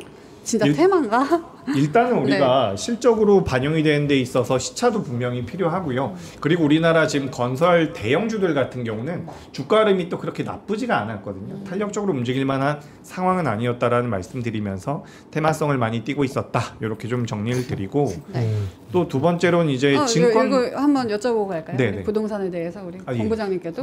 말씀 더 하시고 나중에 하겠습니다. 아니 뭐 다 하셨어요. 사실 다른 거 넘어가기 전에 본부장님 의견. 아니 이제 제 생각보다는 사람들이 많이 이제 이 경험이 있다 보니까 숫자 135만 뭐 20 몇만씩 5번 5년 동안 하면은 그런 건데 일단 숫자의 반응을 그렇게 크게 안 하는 흐름으로 바뀌는 것 같아요. 제가 봤을 땐 그렇고, 두 번째는 이번에 한 것이 그 내용을 보니까 그 LH 그러니까 주택 공급자로서 LH의 역할을 증대시킨다. 이게 핵심이고, 그 다음에 도심 내에서 공공 유휴 부지를 활용한다. 공공성을 강조를 많이 했거든요. 그러다 보니까 민간 업체들이 비중이 과연 얼마만큼 기여를 할 것이냐라는 거에 대해서 이 발표만 봐가지고는 아직 모르겠어요. 그러니까 실행할 수 있는 실행률 자체가 얼마나 될지 수치적으로 와닿지가 좀 부족하다고 느끼는 사람들이 있을 것 같아요. 그러니까 의지는 보여준 거는 분명히 다행이고, 대출 규제도 해가지고 더 치솟지 않게끔 하려고 하는 의지는 좋은데, 만약 그 우리 건설주의 입장에서 건설 주식의 입장을 봤을 때 이게 딱딱 민간 건설사한테 딱딱 넘버로 바로바로 보일 정도로 대기업, 삼성물산이고 뭐 대우건설이고 이런 쪽에 그렇게 바로 와닿지는 않을 수도 있다라는 생각이 드는 거죠. 그러면 작은 주식이 테마성으로 올라가는 건 그건 언제든지 가능하니까. 그렇다고 보면은 지속성에 대해서는 조금 더 실행성, 공공이 아닌 민간하고의 어떤 그런 밸런스가 어떻게 가는지까지도 확인해보고 싶은 심정이 있지 않을까라는 느낌. 나쁘다는 얘기가 아니고 그런 생각이 좀 들었습니다. 그러면은 조금 테마로만 봐야 되는 그런 감이 없지 않아 있네요. 그냥 오늘 이 정책적인 뉴스가 안 나왔다라고 하더라도 지금 시장이 굉장히 빠르게 순환매가 나오고 있습니다. 지난주에는 갑자기 통신 관련주들이 움직이더라고요. 맞아요. 뭐 KMW라든지 이런 기업들이 갑자기 변동성이 나왔는데 결국에는 그동안 시장에서 움직이지 못했던 쪽으로 좀 빠르게 선순환이 되고 있는 것 같아요. 근데 이제 건설 쪽 같은 경우는 정책적인 내용이 나왔기 때문에 일단 자금이 좀 들어왔다라는 말씀 드리고 제가 몇몇 기업들을 그냥 재무로 좀 봐봤는데 네. 대형주 하시는 게 좋을 것 같아요. 건설을 만약에 관심 있게 보신다면 그렇게 좀 말씀드리고 오늘 두 번째로 제가 준비한 쪽은 증권입니다. 요건 한번 저는 보셨으면 좋겠어요. 오늘 그래서 전반적으로 증권주들의 변동성이 잘 나왔는데 코스피가 연중 순매수 톱10 중에서 절반이 뭐 금융과 증권주다 이렇게 나와 있죠. 사실 개인 투자자분들께서 그렇게 선호하는 섹터가 아닙니다. 지루하기도 하고 재미도 없을 것 같고요. 근데 오늘 전반적으로 이제 뭐 연중에 올해 들어서 계속해서 많이 매수를 했다라는 부분 요거 한번 체크해 보시면 좋을 것 같고 저는 개인적으로 증권주들이 매력적이라고 생각을 해요. 우리가 사실 증권사들이 수익을 만들어낼 수 있는 여러 가지 사업 모델이 있는데 그중에서 브로커리지 수익이라고 해서 쉽게 말씀드려가지고 수수료거든요.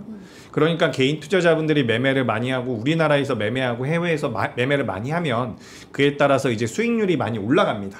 그러니까 우리가 이제 피크를 찍었었던 6월 달보다는 지금 전반적으로 일평균 거래대금이나 뭐 코스피 코스닥에 대한 회전율이 하락을 하고 있는데 만약에 우리가 이번 정권에서 주식시장에 대한 부양을 하겠다라는 이야기가 나오면 전반적으로 시장에 대한 거래대금 자체가 늘어날 가능성이 높아요.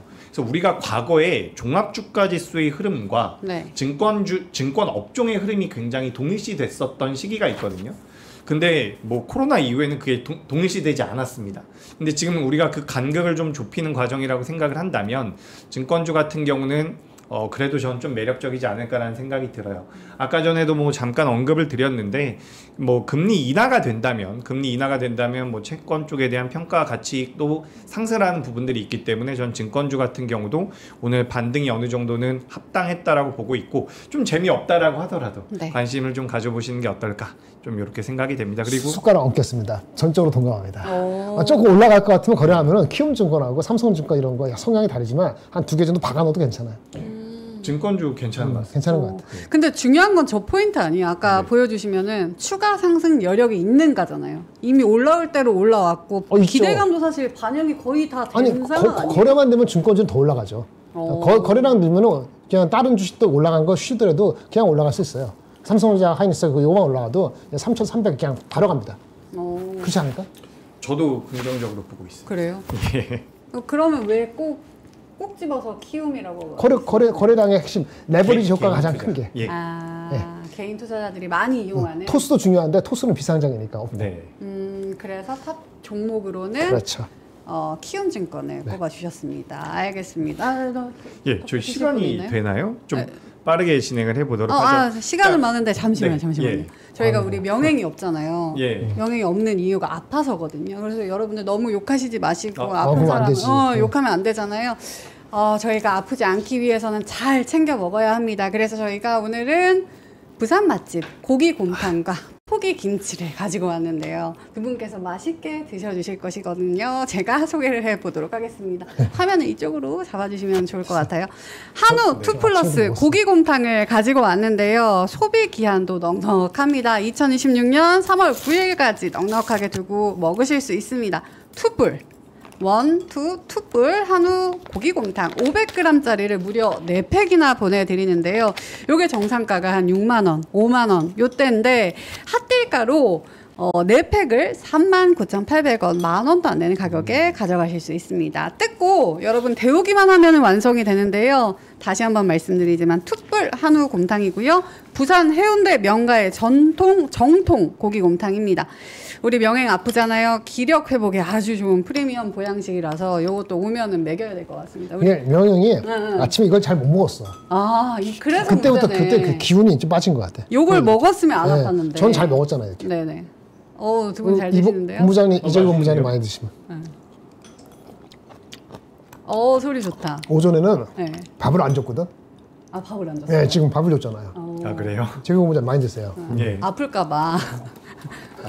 아침에 아팠으니까 또 많이 챙겨주셨네요. 툭불 한우를 사용해서 더욱 진하고 담백하다고 하는데 진짜 진하고 담백한가요? 뭐 본부장님 말씀하시죠. 너무 맛있는데요? 그래요? 진심으로? 영혼 없는 거 아니에요? 아 영혼은 완전 있습니다. 완전 왜냐면 그 공주님이래. 공자님께서는 근데- 굉장히 솔직하게 말씀하시거든요. 질기면 저도- 질기다. 아 그래요? 저 네. 솔직하게 말씀드리는데 맛있네요. 진짜 맛있나요? 네. 저도 하나 사서 가고 싶네요. 알겠습니다. 우리 본부장님도 한번 들어볼까요? 오전보다는 네. 일단 그 지금 온도도 조금 더 높아.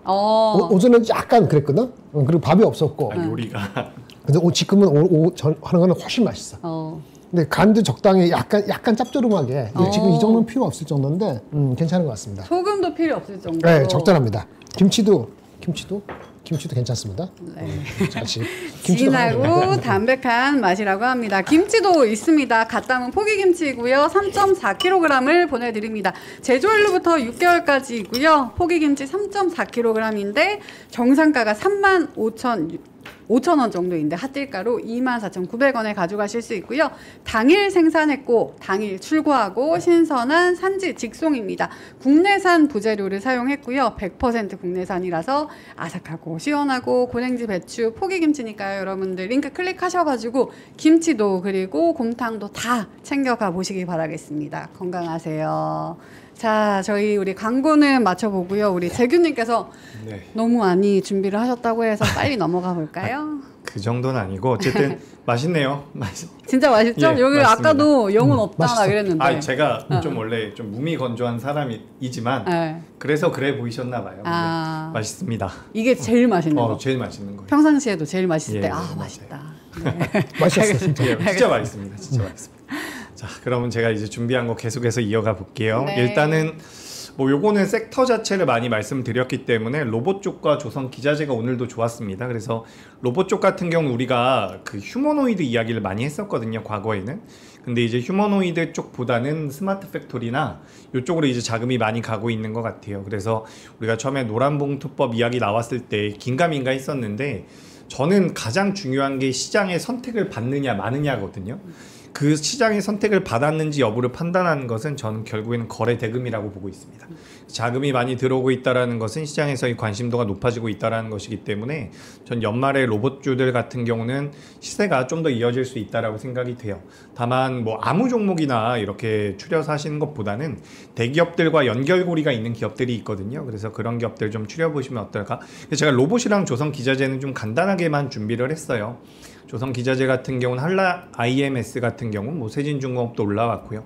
전반적으로 좋은 모습 나왔는데 이제 대형주들 같은 경우는 많이들 가지고 계세요. 네. 그러니까 무슨 얘기냐면 기관도 마찬가지고 외국인도 마찬가지고 어느 정도 가지고 있는 상황이기 때문에 그 물량을 더 늘리기가 부담이 될 수가 있거든요. 저는 이건 순전히 투자자의 관점으로 봤을 때 그런 관점에서 본다면 상승 여력은 여전히 조선 기자재 쪽이 남아있지 않나라고 보고 있습니다. 제가 그래서 예전에 조선 기자재 같은 경우는 두 가지 축이 있다라고 말씀드렸죠. 하나는 MRO고 하나는 LNG예요. LNG. 네. LNG 쪽 같은 경우도 저는 좀 체크가 필요하다라고 보거든요. 우리가 뭐 동성화인텍이라든지 그리고 피팅밸브 쪽에 대한 기업들 주가 변동성이 잘 나오는데 LNG 같은 경우도 체크가 반드시 필요하다라고 봐요. 왜냐하면 트럼프가 관세를 부과했죠.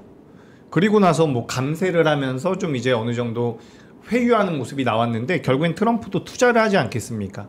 그래서 투자하는 큰 카테고리 안에 저는 LNG 프로젝트가 있다라고 보거든요. 그에 따른 수혜를 받을 수가 있기 때문에 저는 이제 MRO 쪽에 관련되어 있는 기업들도 매력적이지만 LNG 쪽도 좀 봐보시는 게 어떨까라는 말씀드리고 이 피팅밸브 쪽 같은 경우는 아직까지도 저평가되어 있는 기업들이 많습니다. 물론 여기서 엄청나게 올라간다라고 말씀드리는 것은 아니고 네. 이제 종목별 흐름이 좀 차별화될 수 있다라는 의견 드리도록 하겠습니다. 제니리님께서 로봇주를 뭘 사야 할지 주린이는 요즘 고민이 됩니다. 로봇주를 모아가도 되나요? 라고 하셨거든요. 로봇주가 네. 진짜 어려운 것 같아요. 사실 몇몇 기업들 눈에 들어온 건 있는데 저는 사실 말씀드려도 될지 모르겠어요. 왜냐하면 너무 많은 분들이 시청을 하시니까. 추천은 아니고 이런 그죠. 종목들이 있다. 공부해봐라. 이런 관점에서 그러면 괜찮을 것 같아요. 이 참 로봇주는 저는 이렇게 보고 있어요. 성장성을 보고 미래를 보면 네. 그냥 장기 투자하셔도 좋을 것 같아요. 오. 근데 사실 지금 시장뿐만 아니라 우리나라 시장의 성향 자체가 지금 매수해서 내가 5년 후에 매도하겠다라는 관점으로 보는 게 아니거든요. 저는 우리 방송 시청하시는 분들도 그런 걸 원하진 않을 것 같아요. 그래서 우리가 어떻게 보면 트레이딩 관점으로 보실 가능성이 높은데, 저는 뭐 여러 기업이 있지만 요즘에 눈에 좀 들어오는 기업이 하나 있어요. 요건 이제 클로봇이라고 하는 기업이거든요. 네. 요 클로봇 같은 경우는 소프트웨어 쪽에 대한 기술력을 가지고 있는 기업인데, 이거 매매하지 마시고요. 클로봇 같은 경우는 자회사가 있습니다. 네네. 근데 이 자회사가 중국계 기업과 협업을 하고 있는 부분이 있어요. 중국에 이제 유니트리라고 하는 기업이 있거든요. 근데 이 기업의 그 사족 보행 로봇을 유통하는 부분들이 있습니다. 그게 엄청나게 마진이 남는 사업 구조는 아닌데 그런 부분에 대한 장점도 좀 있고요. 최근에 이제 현대차 그룹이 로봇 쪽에 대한 투자를 한다라는 이야기가 나오죠. 그에 따라서 뭐 현대무벡스라든지 몇몇 기업들의 변동성이 나오고 있는데 클로봇도 어느 정도 영향을 받을 수 있다라고 보고 있습니다. 그래서 우리가 로봇 관련주들은 대체적으로 재무가 안 좋아요. 그래서 저도 로봇 관련주에 대해서 말씀드릴 때는 조금 실적이 나오는 기업들은 감속기 쪽에 좀 있습니다. 뭐 SPG 같은 기업들은 실적이 좀 나오기도 하거든요. 근데 이제 뭐 눈을 좀 돌려가지고 네. 요런 기업들도 한번 체크를 해보시는 게 어떨까. 지금 클로봇 같은 경우는 2025년도 말, 그러니까 내년 넘어갈 때는 실적이 좀 돌아설 수 있다는 얘기가 나오니까 체크를 해보시면 좋을 것 같고, 로봇 쪽 같은 경우는 어쨌든 성장 섹터이고 지금 시장에서 좀 자금이 들어오기 때문에 관심을 좀 가져보면 어떨까. 이렇게 로봇 쪽에 대해서는 간단하게 정리드리겠습니다. 알겠습니다. 쿠쿠르르님이 이거 동묘 아저씨 추천 종목이었는데 하셨는데 맞아요. 클로봇 언급하셨었는데 그죠? 오랫동안 안 봐가지고 네. 그렇습니다. 이제 로봇은 그냥 로봇 관심 바뀐가요? 그건 아니고 저번에 현대무벡스는 잘 모르겠습니다만 아까 그 물류 있잖아요. 물류 쪽은 괜찮을 것 같아요. 근데 이제 우리 흔히 이야기하는 우리 로봇, 우리 많이 얘기하는 그거는 좀 쉬어가야 되지 않을까. 저는 개인적으로 그렇게 저번에 로보티스 별로 안 좋게 얘기한 게 아닌데 유증하고 나서 그렇게 말씀드렸는데 네. 많이 갔어요. 많이 갔고 다만 금방 꺾이지 않습니다. 왜냐면 유니트리인가 유비텍인가 유니티 포함해서 ABB 유럽에 있는 그런 회사를 포함해서 그 상장시키는 게 일정이 있어요. 그러니까 계속해서 그런 게 나오거든요. 그러니까 갖고 계신 분들이 빨리 서두를 필요 없는데 새롭게 들어가는 거를 우리 흔히 많이 얘기하는 것들을 지금 사가지고 어떻게 할 것이냐 본다면은 저는 그냥 제약바이오가 훨씬 나은 것 같아요. 아니면 그 반도체는 많이 올라서 지금부터 투자하기는 아주 만만치 않은데 하여튼 그런 걸 잘 고르는 것이 조금 더 좀 편하다. 그러니까 우리 아는 그 레인 로 이런 거보다는 이런 거보다는 그거 가서 갖고 물린다는 개념이 아니고 네. 실속이 얼마나 있을까 현재 입장에서는 클로봇은 제가 오랫동안 안 봐서 잘 모르겠고 그렇고요. 뭐 SPG도 좋은데 SPG 같은 거는 좀 길게 보셔야 됩니다. 얘네는 그 캐시플로우가 그 가전이나 이런 쪽에서 나오는 거기 때문에 실제 넘버와이즈 보면 이게 지금 30몇 배가 한 20몇 배 레벨 가려면 한 3년을 기다려야 될 수도 있거든요. 그래서 주가가 빠진다는 개념이 아니고 그렇게 탄력이 아주 단기적으로 안 쓸 수 있다는 정도를 양념으로 말씀드리겠습니다. 알겠습니다. 너무 많이 올랐다. 요 정도 참고를 해보자라고 말씀을 해주셨습니다. 제이님이 방금 지나가면서 3프로 팀을 봤대요. 이재규님 실물이 더 멋있으시네요 하시네요. 아유 감사합니다. 네, 저희도 봤을 텐데. 감사합니다. 본부장님 저희에 대한 의견이 없네요. 우리는 없네. 올드맨이 돼서. 우리 너무 올드야. 올드에서 새로운 인물이니까. 네, 맞아요. 뉴가 반짝여야죠. 그렇지. 그럼 다음 업종도 볼까요? 네, 보도록 하죠. 네. 일단 제가 이제 포인트를 두고 있는 것은 계속해서 금리 인하다 이렇게 말씀드리는데, 금리 인하에 대해서 뭐 아까 전에 본부장님께서도 제약바이오가 좀 편한 선택지다라고 이야기를 하시는데 저도 굉장히 공감을 하고 있습니다. 제약바이오가 주가 흐름이 굉장히 좋아요. 그래서 일단 자료 보시면서 말씀드려보자면 지금 페드워치 기준으로 봤을 때 금리 인하 확률이 100%였어요. 좌측은 B컷, 우측은 25bp인데 두 개 합쳐서 100%죠. 그래서 이제 금리 인하가 된다라는 부분이고, 요것도 한번 봐보시면 좋을 것 같아요. 여러분들께서 요거는 이제 미국의 S&P 500을 기준으로 봤을 때 S&P 500에 S&P 500의 ETF라고 보시면 좋거든요. 바이오 ETF. 근데 최근에 이제 이렇게 신고가를 계속해서 올라가고 있는 모양새거든요. 그래서 우리나라 제약 바이오뿐만 아니라 뭐 미국에 있는 ETF 같은 경우도 좋은 흐름이 나오고 있다라는 말씀 드리고 싶고, 제가 요건 좀 예전 자료이긴 한데 여기 보시면 아시겠지만 요 하늘색이 그 제가 방금 전에 말씀드린 ETF 바이오 ETF고, 요 초록색이 미국의 국채 금리입니다. 그래서 미국의 국채 금리가 빠지면 보시다시피 ETF가 올라오는 모습이 나오죠. 네. 그러니까 이게 우리가 아마 다들 아실 거예요. 금리 인하되면 제약바이오가 수혜를 받을 것이다. 뭐 이런 얘기들 다들 알고 계실 텐데 실제로 이렇게 주가 흐름이 나온다라는 거죠. 그래서 제가 앞서 말씀드린 대로 제약바이오가 금리 인하가 지속되면 그에 따른 수혜를 받을 수 있다라는 말씀 드리고 싶고, 요건 제가 지난주에 말로만 했었던 자료거든요. 지난 10년간 코스피 의약품, 코스닥 제약, 그러니까 요거 그냥 의약품이라고 보시면 좋을 것 같아요. 지금 명칭이 통일이 된 것 같은데 실질적으로 이제 뭐 2022년 정도를 제외하고는 코스피 코스닥이 12월 달에 월간 수익률 기준으로 좋았거든요. 그래서 이런 부분들을 좀 고려해 보면 여전히 제약바이오는 매력적이다라는 말씀을 드리고 싶습니다. 그래서 원래 우리가 알테오젠, 리가켄바이오, 뭐 ABL바이오 같은 기업들 이야기 많이 했었는데 네. 최근에는 뭐 오스코텍 같은 경우도 굉장히 주가 흐름이 좋고요. 올릭스 같은 기업도 있고요. 뭐 D&D 파마텍 같은 경우도 비만 쪽이랑 엮이면서 변동성이 잘 나오고 있고, 오늘 보니까 뭐 유바이오로직스 같은 기업들도 변동성이 나오거든요. 그래서 우리가 사실 제약바이오에서 재무가 엄청나게 좋은 기업들은 주가가 좀 더디긴 해요. 하지만 이 제약바이오 쪽으로 전반적으로 자금이 유입될 수 있다는 관점이라면 저는 하반기에는 제약바이오가 가장 매력적이라고 보여집니다. 그래서 항상 말씀드렸던 것 같아요. 자동차 근데 좀 이제 안 좋은 내용이 나왔고요. 근데 그 내용들이 나왔음에도 불구하고 자동차 하반기 경직을 보이면 좀 중장기적으로 매력적이고, 하반기 때는 저는 금리 인하 쪽에 대한 수혜를 받을 수 있는 제약바이오와 로봇 쪽이 여전히 매력적이지 않을까라고 생각이 됩니다. 그래서 가장 좋게 보는 것은 제약바이오라는 의견까지 추가적으로 드리겠습니다. 알겠습니다. 하반기에도 제약바이오의 강세는 이어질 것이다 라고 말씀을 해주셨습니다. 나무늘보님이 명행이 없으니 재미가 없어요 하시는데, 재미는 여러분 명행이 오면 드리도록 하겠습니다. 제가 원래 사람이 재미가 없어가지고 저희는 조금 오늘 정보에 집중해서, 오늘 본부장님이 네. 바이오에 대해서 굉장히 많이 가지고 오셨더라고요. 아, 그거요? 네. 사실은 이게 잠깐 말씀드려볼까요? LNC 바이오인데. 본부장님 근데 좀 재밌게 해주시면 안 돼요? 제가 재미없으니까. 본부장님이 제가 뭘 재밌게 해. 조금. 오케이. 네, 그럼 LNC 바이오는 이 네네. 리포트는 참 잘 썼다 라는 생각을 하면서 주말에 봤어요. 보신 분도 계실 겁니다. 그로스 리서치라고 했어요. 그로스 리서치. 이름부터 좋지 않아요? 독립 리서치. 아, 그렇지. 근데 그로스가 뭐야? 성장. 성장하는 리서치. 재밌게 봐. 그로스 리서치는 단점은 뭐냐면 목표 주가 안 적어. 근데 대신에 디테일하게 적어. 그래서 보려면 1시간 안에 못 봐요. 보통 한 3시간 봐야 되거든요. 저도 한 2-3시간 동안 봤어요. 왜? 제 전공이 아니니까. 근데 딱 보는 순간에 LNC 바이오 딱 보는 순간에 느낌적으로는 진짜 파마 리서치 밸류를 따라갈 수 있는 자라고 한 제목이 와 닿았어요. 페이지 12 보겠습니다. 네. 근데 좀 됐죠? 8월 28일 언제 나온 거야? 그러네. 일주일이에요? 일주? 일주일. 네, 일단 뭐 하는 회사냐면은 인체 조직 이식하는 인체 조직 이식제 그거든요. 근데 제목이 봐요. 파마 리서치 밸류를 따라갈 수 있는 자. 그래서 파마 리서치가 주가가 시가총액이 엄청 큰데 그걸 따라간다는 거는 네네. 아닐 것 같은데, 파마 리서치가 매출이 있을 거 아니에요. 있죠. 매출 대비했을 때 시가총액이 한 10몇 배 되는 것 같아요. 정확히 아마 그 정도 될 겁니다. 10배 좀 넘은 것 같은데, LNC 바이오도 그 정도는 따라간다는 얘기잖아요.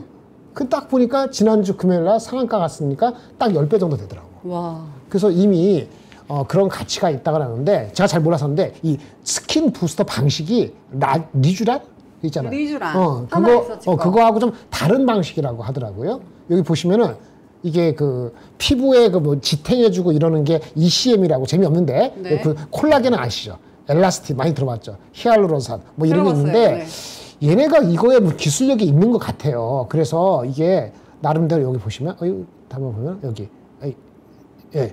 ECM 스킨 부스터가 뭐냐 이게 설명이 나오거든요. 이런 거 읽어보시고, 중국 공장을 징계했는데 중국 공장 캐파가 또한 1조 정도 있다 하더라고요. 그래서 넘버 들어온 거는 그러면 파마 리서치의 PSR, Sales Volume 했을 때 시가총액이 10배 이상 가는 것이 당연하다는 얘기인데 공감이 와닿고, 캐파적으로도 1조 정도 중국 캐파를 준비하고 있고, 그래서 이런 거 하는 거 봤을 때는 왜 가치가 있겠구나 하는 생각을 확 들었어요. 제가 여러분보다 다 아는 게 아니니까 제가 이거를 다 이렇게 옮겨놨거든요. 워드 파일 받아갖고 한번 쭉 읽어보세요. 만약에 LNC 바이오를 갖고 계시다면은, 아니면 살 마음이 있다면은 이거를 읽고 나서 이게 오바됐네. 그러면 사면 안 되고요. 와닿는다. 그러면 좀 조정을 받을 때 뭐 파마 리서치 처음부터 그렇게 날아가지 않았어요. 가다가 뭐 쉬고 가다가 쉬고 조정받고 이렇게 해서 한 4-5번 하면서 결국 파마 리서치 가고 제가 말씀드린 삼양식품도 그렇고 뭐 APR도 그렇고 그런 느낌 난다고 말씀드렸잖아요. 근데 이것도 그런 느낌 비슷한 게 난다고 느낄 것 같아요. 다른 사람들도. 그래서 조금 잘 갔다. 제가 엊그저께 올릭스 리포트 나왔을 때 올릭스도 비교한 게 있었는데 중요한 건 뭐냐면 어느 주가가 간다 그럴 때 비교되는 군이 있으면 돼요. 올릭스도 비교군이 있었거든요. 왜? 올릭스에 비교되는 거는 그 올릭스하고 비슷한 회사를 그 일라이 릴리가 아니구나. 노보노디스크가 살 때 준 가치가 4조 얼마인데 올릭스는 그거 쳐서 반밖에 안 줘도 2조 되는데 주가는 1조 2천억이다. 그래서 기준이 생으로 가는 거잖아요. 근데 이것도 파마 리서치하고 기준을 세워갖고 던졌기 때문에 사람들이 그거 아니다라고 하기 전까지는 좀 대세가 좀 잡히지 않을까 이런 느낌 받는데 리포트를 좀 잘 읽어보실 만하다 싶어서 오래간만에 독립 리서치 리포트를 가져왔습니다. 근데 저는 궁금한 게 파마 리서치도 지금 미국에서는 주사를 할 수가 없대요. 리쥬란이 FDA 뭐 승인이 안 돼서. 그래서 그렇죠. 외국 뭐 인플루언서들이나 스타들이 한국에 와서 맞는다고 하거든요. 그래서 오늘도 완전 강하게 올라갔는데 파마도 그렇지. 저거는 사실 인체에서 뭐 추출을 해서 피하 지방에 뭐 넣는다는 거잖아요. 그렇죠. 근데 이게 지금 다 승인이 받은 건지. 그거 제가 지금 읽어봤는데 이게 방식이 좀 달라서 근데 이렇게 할 수 있는 회사가 우리나라에 2개밖에 없는 걸로 제가 보이거든요. 여기 보시면 요거 한번 보시겠어요? 이거 워드 파일에 봐주세요. 이게 인증을 받은 국내에 단 2개 기업이랍니다. 미국의 조직은행 학회라는 게 있는데 여기서 피부 이식제 할 수 있는 그거를 인증해 준 거. 그것이 또 하나 기업이 있고 이 회사가 2번. 근데 또 하나 기업은 상장 안 된 회사가 있어요. 이거 상장 한번 나중에 보십시오. 상장 안 된 회사에서 뭐 CG바이오 이런 회사도 있습니다. 요것도 상장을 준비하고 있는데 넘버들이 나와요. 그래서 이 회사도 만약에 2개밖에 없는데 그거 문제가 됐으면 그거 승인을 안 해줬겠죠. 승인이 아니고 인증을 안 해줬겠죠. 그러면 이거는 되는 거 아닌가? 그 다음에 얘네들이 하는 것 중에서 유방 재건 수술 이것도 10년 전부터 이미 건강보험 대상에 돼가지고 그 넘버가 다 하고 있는 거거든요. 그래서 어느 정도는 가치가 있어 보인다고 저는 느껴지고 있어요. 하여튼 요거 한번 보시면은 와닿습니다.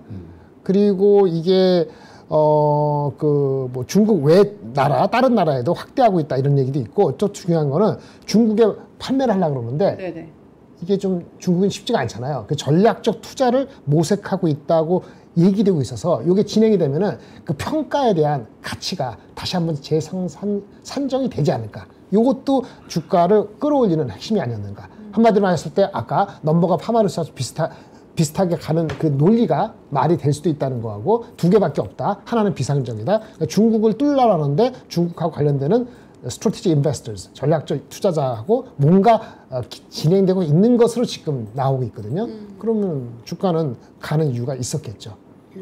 알겠습니다. 이 종목도 한번 눈여겨보시면 좋을 것 같습니다. 그리고 이게 그 LNC 바이오가 뭐 인체 조직과 관련돼서 뭐 광고를 못 한다라는 이야기가 있더라고요. 그래서 그렇죠. 저도 아주 자세히 찾아보지는 못했는데 제가 뭐 제약 바이오 애널리스트가 아니기 때문에 근데 오늘 전반적으로 요 줄기세포와 관련되어 있는 기업들의 주가가 좋았거든요. 뭐 차바이오텍이라든지 뭐 강스템 바이오 같은 이런 기업들이 주가 흐름이 좋았는데 요 세포 치료제 쪽에 대한 관심이 좀 늘어날 수도 있을 것 같아요. 그러니까 우리가 지금 시장에서 제약 바이오를 볼 때 뭐 바이오테크 플랫폼 기업들이랑 뭐 CDMO도 많이 보고요. 최근에 뭐 생물 보안법과 관련돼서 바이넥스 같은 경우도 오늘 굉장히 좋은 주가 흐름이 나왔는데 제약 바이오 내에서도 여러 가지 섹터가 있는데 이게 순환매가 돈다라고 생각이 돼요. 그리고 아까 제가 여기 화면에 보니까 댓글이 좀 달리는데 제약 바이오가 많이 올라오지 않았냐라고 하셨거든요. 제가 지난주에 준비한 자료 중에서 2025년도에 제약 바이오 그 헬스케어 섹터 자체가 많이 못 올라왔다라는 그 업종 지수의 등락률이 나와 있는 자료를 준비를 한 적이 있거든요. 그래서 혹시 뭐 지난주에 제가 준비한 자료를 보실 수 있으면 한번 보셨으면 좋겠다라는 말씀 드리면서 강한 종목들은 많이 올라왔지만 실제로 그렇게 헬스케어 업종 지수 자체가 많이 올라오진 않았다라는 말씀 드리면서 뭐 다만 이게 제약 바이오가 워낙 변동성이 크게 나올 수 있는 섹터이기 때문에 그런 부분들은 좀 감안을 하시면 그래도 저는 제약바이오가 좀 매력적이지 않나라는 의견 드리겠습니다. 알겠습니다. 저희 시간이 없는데 우리 본부장님의 인사이트 네네. 자료 하나 보면 좋을 것 같은데 오늘 그 뉴스 나왔잖아요. 브로드컴 네. 오픈 AI 고객 확보에 훨훨 날고 있다. 이게 지금 AI 투자 생태계가 빠르게 변화하고 있다라고 느껴지는데 근데 오늘 또 보면 삼성하고 SK 하이닉스도 잘 갔거든요. 네네. 또 어떻게 풀이를 해야 될지 본부장님. 브로드컴 자체는 일단 이렇게 브로드컴 많이 잘 되면은 일단 첫 번째 생각할 거는 엔비디아가 좀 위축되거나 아니면 좀 경계감을 갖는구나 이렇게 생각하시면 돼요. 그러니까 엔비디아 주식을 갖고 있는 사람, 브로드컴 갖고 있는 사람, 둘 다 갖고 있는 사람이 있을 텐데 그렇게 보시면 되고요. 그러니까 브로드컴이 성장성을 오픈AI를 잡았잖아요. 오픈AI가 다는 아닌데 커스터머가 크게 세 개밖에 없었거든. 메타하고 구글하고 바이댄스. 근데 오픈AI가 들어가서 내년도 이맘때 들어간다는 거예요. 그러면 성장률이 AI 쪽에 얘네 비즈니스가 한 60% 성장한다는 거고, 그러면 얘네들 전체 매출이 뭐 한 40% 성장한다는 거예요. 그러니까 PER이 40배 갈 수 있다는 얘기고, 실제 지금 PER이 이미 얼마? 40배 넘었어요. 40배 넘어서 지금에 새롭게 들어가는 사람은 브로드컴 만만치가 않은 거죠. 엔비디아도 과거 5년 평균이 40배니까 싼 영역은 아닌데 성장성을 보이니까 얘가 대장주구나. 그럼 둘 다 갖고 계신 분은 엔비디아보다 브로드컴을 갖고 있을까? 이렇게 생각할 수 있다. 오케이. 한국에 대한 얘기는 삼성의 임팩트는 사실은 별거 없어요.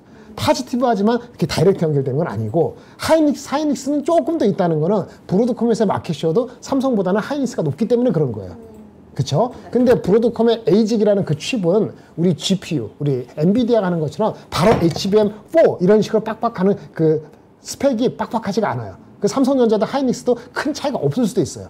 중요한 건 뭐냐, 그 브로드컴이 이렇게 되고 에이직이 되면은 그 GPU 말고 GPU에만 너무 의존하는 패턴이 아닌 식으로 시장이 다기화된다는 거거든요. 그럼 장기적으로는 사실은 AI가 활성화되는데 도움이 된다고 우리는 해석하는 거예요. 그러면 HBM에 대한 투자도 늘 것이고 관련된 서플라이 체인도 좋을 거다. 그래서 도로도로 좋다는 얘기가 되는 거고요. 다이렉트 임팩트는 그런 브로드컴의 아까 커스터머 누구라 했죠? 구글, 메타. 네. 걔네 뭐예요? 다 설계하는 회사죠? 네. 만들지 않죠? 그 설계하는 때 거기 그 PCB 같은 것도 필요하잖아요. 그 누가 들어가요? 우리 이수페타시스, 두산.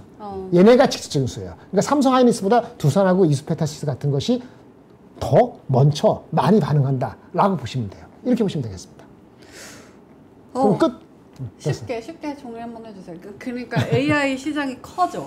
그래서 삼성하고 SK 하이닉스. 엔비디아 혼자 독주하는 게 아니고 이렇게 에이직이나 이렇게 다양화되면은 AI가 좀 더 확산되는데 실질적인 도움이 된다. 그러면 AI, HBM이나 이런 게 좋아진다고 보니까 거기 서플라이 체인에 있는 회사들이 다 도움을 받는다. 그러니까 삼성 하이닉스보다는 HBM 테스터 뭐 이런 회사들이 더 도움을 받는 건데, 그 전에 아까 그 에이직이라는 칩을 설계하는 회사들 있잖아요. 네. 구글이나 메타나 오픈 AI, 여기랑 다이다이 붙어서 직접적으로 거래하는 게 있죠. 그게 누구냐면 우리나라에 PCB 업체들이 있다. 그래서 하이닉스보다나 삼성보다는 오히려 PCB 업체들이 구글을 직접적으로 상대한다니까, 엔비디아 직접 상대하니까 그게 더 좋다. 이렇게 말씀드리겠습니다. 알겠습니다. 그런 작은 종목들이 더 잘 갈 수 있는 장이다라고 말씀해 주셨습니다. 벌써 시간이 4시 28분 지나가고 있어서 두 분의 오늘의 한마디 들으면서 끝내볼까요? 네. 먼저 들어볼까요, 우리 제가? 예, 제가 뭐 간단하게 말씀드려보자면, 시장이 좀 뜨뜻미지근하지만 그래도 계속해서 좀 우상향은 할 가능성이 있어 보입니다. 우리가 골디락스라고 표현을 많이 하죠. 그런 장세가 나올 가능성이 높고, 연말까지 우리가 10월 달에 휴일이 굉장히 길죠. 그래서 생각보다는 조금 재미없을 수 있다는 이야기 또 한 번 드리지만, 그래도 안정적인 우상향 가능할 것 같아요. 그리고 포트에는 지주사라든지 그러니까 정책 쪽에 대한 수혜를 받을 수 있는 쪽과 금리 인하 쪽에 대한 수혜를 받을 수 있는 종목군들을 이렇게 잘 배분을 하시면 그래도 하반기에는 저는 괜찮지 않을까라고 생각이 듭니다. 그리고 아까 전에 자료 하나 찾아보십시오. 제가 말씀드렸는데 제 자료에 있네요. 요거 한번 보여드리면 연초 대비 수익률이 헬스케어가 그렇게 높지가 않아요. 생각보다. 그래서 요거 좀 보시면서 시장에 대해서 포트폴리오를 좀 구성해 보는 게 어떨까라는 의견 드리겠습니다. 알겠습니다. 우리 본부장님의 오늘의 한마디도 네, 볼까요? 그림 보겠습니다. 23페이지. 네. 23페이지. 오랜만에 그림이네요. 네, 이게 뭘까요? 뭐예요? 까마귀요. 어유 까치야. 뭐 새요. 새요, 새. 파랑새? 좌측에 두 개 있는 건 까치입니다. 네. 이게 일반적인 까치고 이거는 특별한 까치인데 제가 까먹었어. 하여튼 까치가 좀 다릅니다. 요거는 까마귀죠. 네. 다른 얘기 좀 할게요. 요거 페이지 24페이지. 까치가 정말 좋은 새인가요? 우리가 보통 까치가 좋다고 생각하죠. 좋다고 생각하죠. 까마귀는 정말 나쁜 새인가요? 아니죠. 까마귀 그렇죠. 조금 나쁜 새인 줄 알았는데. 이미지가. 요거 말씀드릴게요. 예. 페이지 22페이지 3개 가졌는데 네. 진짜 뭐가 좋은 거는 어떤 어떤 각도, 어떤 포인트를 보냐에 따라서 다르게 보입니다. 그러니까 진실은 아무것도 몰라요. 금리 인하를 25pp하고 50pp 하는 거 자체에 그것만 매몰되면은 뭐가 진실이고 뭐가 진정한 우리한테 의미 있는지 모른다는 거죠. 항상 머리가 아프더라도 여러 가지 해석과 시나리오를 갖고 준비하셔야 된다는 거고요. 아까 제가 막 딴 얘기했는데 브로드컵 얘기할 때 좀 어렵다고 말씀드리는데 그게 어렵습니다. 그게 간단한 게 아니에요.